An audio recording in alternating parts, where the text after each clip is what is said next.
बिस्मिल्लाहिर्रहमानिर्रहीम। काजी नुसरत अख्तर अब्बास का सलाम पहुँचे। चंद रोज़ पहले मैंने अपने मकैनिक को बुलाया जो मेरी गाड़ियों की सर्विस करता है और बहुत सालों से वो मेरे साथ अटैच है। तो मैंने उससे कहा कि मेरी एक जो गाड़ी है उसको सेल आउट कर दो, मुझे उसकी रिप्लेस में ये गाड़ी चाहिए। अगले रोज़ वो एक साहब को ले आया और उसने आके गाड़ी के गिर्द तवाफ़ किया। I was standing there. अच्छा, इस मामले में मैं बहुत टची हूँ कि जब आपके को घर आया हो, आपकी चीज़ को देखने आया हो, पसंद है ओके फ़ाइन, नहीं पसंद तो मुंह से कहिए कि सर ये हमारा सौदा नहीं जमेगा, तो वापस चले जाइए। जब आप उसमें मेन मेख निकालने लग जाते हैं और उसके बारे में कोई ऐसा कमेंट करते हैं तो जो आपको हर्ट करता है, तो आप सोचिए ये मैं चीज़ के बारे में बात कर रहा हूँ तो आपको बहुत बुरा लगता है, वो बंदा भी बुरा लगता है। दोबारा आप उसकी शक्ल देखने पे आमादा नहीं होते।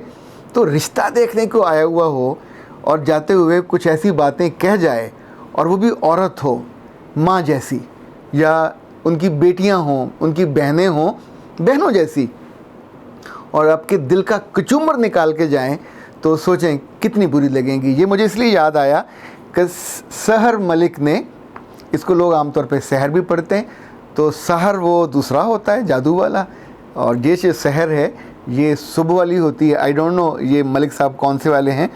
वो कहते हैं रिश्ता पसंद ना आने की सूरत में ना करने का मुनासिब तरीका क्या है, बताइए। मुझे एक ऐसे ख़ानदान से भी वास्ता पड़ा जो रिश्ता देखने कहीं गए और उस खातून ने बाद में उनको फ़ोन करके जो जुमले कहे, मैं उसका विटनेस हूँ। तो जुमले ये थे कि आपकी बेटी बहुत अच्छी है, आप भी बहुत अच्छे हैं, मेरी दुआ है कि आपकी बेटी का कहीं और बहुत अच्छी जगह पर रिश्ता हो जाए जहां इन दोनों का मेल हो और दोनों के बख्त अच्छे हों। It was enough. कुछ कहने की ज़रूरत नहीं उन्हें पड़ी कि हमने इस बुनियाद पे, कद छोटा था, नाक मोटी थी, आंखें टेढ़ी थीं, कपड़े ठीक नहीं पहने थे, किसी बात पे उस बच्ची पे उन्होंने उंगली नहीं उठाई और ना उसमें से नक्स निकाला। आपका दिल नहीं माना, बिस्मिल्लाह, ये आपका इस्तेहकाक है, हक है, पर दूसरे की बेइज्जती करना आपका हक नहीं है। वो बेटी है 22 साल की, 24 साल की, 26 साल की, उसने ज़िंदगी के सबसे खूबसूरत दिनों का इंतज़ार कर रही है, सबसे पायदार और मुश्किल रिश्ते का इंतज़ार कर रही है। तो उसको को अच्छी दुआ दीजिए, उसके दिल पे ज़ख्म तो ना बनाइए, कुछ ऐसे लफ्ज़ ना कहिए कि जिस पे इवन घर वाले भी बाद में उस पर मरहम ना लगा सकें, और वो रातों को लेटे, शाम को बैठे अकेली हो तो आंसुओं से रोए, और उसके आंसू आपके लिए बद्दुआ बन सकते हैं, चूँकि बेहतियाती से कहे हुए लफ्ज़ ज़ख्म दे जाते हैं। ये नहीं करना चाहिए। काशिफ फरीद ने पूछा है कि सर 20 साल की उम्र में बाल गिरना शुरू हो जाएं तो किससे इलाज कराएं, कोई टोटका बताएं। काशिफ साहब, अंग्रेज़ी में कहते हैं ला हौला वला कुव्वता इल्ला बिल्लाह। अल्लाह के बंदे, सर से बाल गायब होंगे तो गंजे हो जाओगे, चुंदिया और चमकदार फुटबॉल खेलने वाली जगह बन जाएगी। जो सबसे कीमती है, यानी मर्दों के लिए और औरतों के दोनों के लिए बाल बड़े ज़रूरी होते हैं। जिस मर्द के बाल ना हो तो यार वो पैसे खर्च करके उसको लगवाता है, ख़र्चा करता है, उनकी गोडी वगैरह करता है, उनको 100 तरह के चीज़ें होती हैं। तो कीमती चीज़ों के साथ मजाक नहीं करते। इसके 2 तरीके होते हैं। जब ये गिरने लगें, बाल झड़ने लगें, तो फौरी तौर पे उस वक्त आपको दिखाना चाहिए। ये स्किन स्पेशलिस्ट का काम है, उसको दिखा सकते हैं, या अपने पास न्यूट्रिशनिस्ट को दिखाइए, क्योंकि जिस समय किसी एक चीज़ की कमी हुई होती है कि जो जिस ज़मीन में आयरन की कमी हो वहाँ फ़लाँ फसल नहीं हो सकती, जिस ज़मीन में पोटाशियम की कमी हो, नाइट्रोजन की कमी हो, वहाँ फ़लाँ फसल नहीं हो सकती।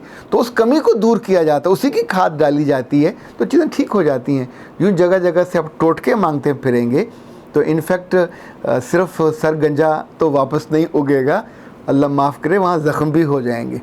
जैसे बड़ी अच्छी ज़मीन होती है, मेरा ज़मीन, लोग उसमें से मिट्टी वट्टी निकाल लें तो फिर वो ऐसे ऐसे हो जाती है, किसी काम नहीं आती, खेती बाड़ी के काम भी नहीं आती। कल आपने विग लगानी होगी तो वो गरीब की बच्ची को सर पे हाथ रखेगा तो विग नीचे को पिचक जाएगी। बाद लोगों की विगें इतनी नाकस, नकम्मी, नकारा और निखिद किस्म की होती हैं कि दूर से लग रहा होता है कि ऊपर किसी गधे घोड़े के बाल लगाए हुए हैं, नीचे से कनपट्टियों से, कानों पे बालों से या इधर से वो जो बाल हैं उनका रंग और होता है। आमतौर पे अगर बाल लगवाने हों तो उसमें परसेंटेज होती है हमेशा, लाइक 10%, 15%, 20% उसमें वाइट हेयर रखने चाहिए ताकि नेचुरल लगें, और या उसमें ग्रे वो कर लीजिए, फिर ज़रा देर तक ये निकाल जाता। सुमारा मलिक ने पूछा है कि सर अगर रिलेटिव में से रिश्ता आए और बज़ाहिर तो कोई खामी ना हो, पर एक दो जगह से मालूम हो कि लड़के का करैक्टर ठीक नहीं है, जबकि रिश्ता कोई और भी ना आ रहा हो, तो क्या कहना चाहिए? मेरा ख्याल है जिस बंदे ने इस तरह की रिपोर्ट की होती है उसका अपना करैक्टर ढीला होता है। ख़ानदानों में ये बहुत बड़ा मर्ज़ है कि घर बसने नहीं देते, और ये औरतें ही होती हैं।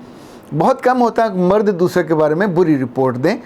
किसी बच्चे ने गलती कर ली, कोताही कर ली, जब रिश्ते में बनता है, एक बाइंडिंग में आता है, तो आमतौर पे इंसान के बच्चे बन जाते हैं। रिश्ता करना ज़रूरी है, उसको उस बाइंडिंग में लाना ज़रूरी है। उसके करैक्टर सर्टिफिकेट, ये सारी यूनिवर्सिटियाँ करैक्टर सर्टिफिकेट दिया करती थी, सारे झूठे होते थे। ये इसका उसमें बकायदा जुमले होते, उसका नाम ही करैक्टर सर्टिफिकेट होता था। तो पहले हर नौकरी के लिए वो साथ लगाना पड़ता था, यानी रिज़ल्ट कार्ड के साथ। आई डोंट नो वो देने वाला जानता भी होता था कि नहीं, कि जिसको वो दे रहा है उसकी शक्ल क्या है, उसकी अकल क्या है, ख़ानदान क्या है, एक फॉर्मेट है वो दे देते हैं। ऐसे हमारे यहाँ लोगों की रिपोर्ट करने का भी फॉर्मेट है। ये रिपोर्टर हमेशा कनिंग होते हैं, तकलीफ़ दे जुमले, ये कम ही खैर की खबर को पहुंचाते हैं। तो मैं तो सजेस्ट करूंगा, अगर वो आपका मैच है और ख़ानदान अच्छा है, आपका लिहाज करने वाला, हया करने वाला, तो कर लेना चाहिए। बाकी कुछ काम सिर्फ रब के होते हैं। करैक्टर बनाना, बिगाड़ना, दिलों का फेरना, इंसान का बेहतरीन होना। फ़रिश्ता भी शैतान बन सकता है और शैतान फ़रिश्ता बन सकता है। दोनों सूरतें मेरे रब के पास है, उसके लिए दुआ करनी चाहिए। उसमें आपकी अपनी मोहब्बत को भी इस आजमाइश में डालना चाहिए। अरनाब ज़फ़र ने लिखा है, सर आप बहुत अच्छा गाइड करते हैं और मैंने आपकी बुक्स भी स्टडी की हैं। मैं और मेरे हस्बैंड इकट्ठे बैठ के आपको सुनते हैं और बहुत कुछ सीखते हैं। हमारी शादी को भी सिर्फ 25 दिन हुए। बिस्मिल्लाह, आप दोनों को बहुत मुबारक हो। आपकी ज़िंदगी लिटरली किसी फूलों की सेज जैसी हो और इसमें कांटे वांटे ना आए। कभी आए भी तो बेटा आप ज़्यादा अक्लमंदी कीजिएगा, उन कांटों को चुन के डस्टबिन में फेंक दीजिएगा। ये जिस मोहब्बत का आपने इजहार किया, आपका बहुत शुक्रिया। मेरी तरफ से ढेर सारी सलामती की और पायदारी की और उस्तवारी की और आसूदगी की दुआएं आपके लिए। आसवाली ने कहा कि सर कॉलेज या यूनिवर्सिटी में किसी लड़के से बात कर लें तो गर्लफ्रेंड का नाम दे देते हैं, क्या बैचमेट से बात करना भी बुरा है? मेरे बच्चे, बैचमेट से बात करना या किसी भी लड़के से बात करना, हम उसके अच्छे बुरे पहलू पे भी बात नहीं करते, लेकिन आपको एक बात बताऊं, ये जो जुमला निकलता है गर्लफ्रेंड का, ये लोग नहीं निकालते। ये वो जो बदबख्त जिसके साथ आपने बात की होती है, इसकी कहानियाँ वो नरेट करता है जाके। देखा, बड़ी बनती थी, पटाली फलां जगह मेरे साथ गई, फलां जगह हमने खाना इकट्ठे खाया, मोटरसाइकिल पर मैंने बिठाया, रेसें लगाई, पूरी कहानियाँ, ये कहानीकार होते हैं। तो अब उससे कहानी सुनने के बाद कोई आपसे पूछने नहीं आएगा। इसीलिए जिस बात को मैं हमेशा आपसे गुजारिश करता हूँ, कीप द डिस्टेंस। जब बात करनी हो इन लड़कों से तो आपकी आँखों को साकंद रहना चाहिए, उसको मुस्कुराना नहीं चाहिए, उसको ये मैसेज नहीं देना चाहिए कि ये बहुत फ्रेंडली हैं और इनको खाया जा सकता है, इनको अपनी लपेट में लिया जा सकता है। इनके साथ देखें, जब आप बहुत फ्रेंडली होते हैं तो देखने वालों को भी नज़र आता होता है कि इनका रिलेशनशिप और तरह का है, तो वो दे हैव द राइट कि फिर आपके बारे में अच्छा कहें या बुरा कहें।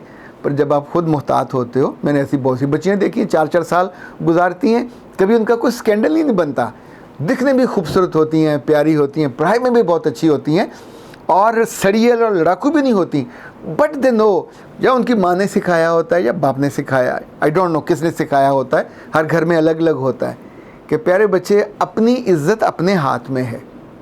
मुझे लगता है अपनी इज़्ज़त आपकी अपनी आँखों में और आपके अपने लफ्ज़ों में है। इन दोनों को संभाल लीजिए, ज़िंदगी आसान हो जाएगी और कोई माई का लाल आपको किसी के साथ जोड़ के उसकी गर्लफ्रेंड नहीं बनाएगा। ये नामराद जो अगर साथ लग जाए लकब, तो समटाइम तो शादी के बाद भी कहीं किसी दोस्तों में बैठे, पुराने क्लासमेट्स में कोई पार्टी वार्टी, तो कहीं ना कहीं से बात ऐसी निकल जाती है जो उस वक्त बड़ी फिर बेइज्जती का और रुसवाई का बायस बनती है। अख्तर अब्बास को इजाज़त दीजिए। अस्सलाम वालेकुम।